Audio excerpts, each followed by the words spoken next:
February मासर प्रथम दिन आ मो पई प्रथम चैलेंज मो पादरे आघात लगी थाई पारे किंतु मो जीतरे नुहे। आज हूँ डे 32 ऑफ 365।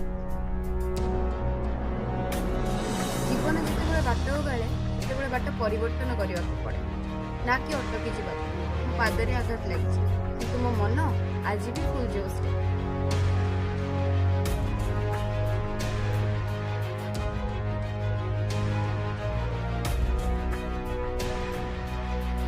आज बदली जाइथिबा रुटीन पाद को विश्राम दे अपर बॉडी उपर फोकस परिस्थिति को स्वीकार कर धैर्यर सह आगे बढ़ा।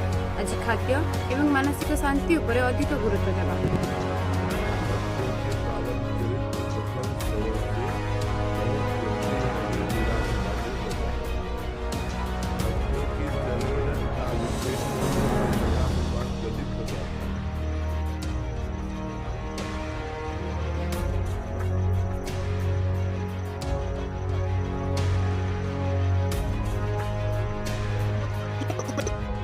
आघात शरीर को दुर्बल करे संकल्प को नुहे। यदि आपन को भी केबे एमिति झटका लगी तेले मते कमेंट सेक्शन में निश्चय जणाइबे।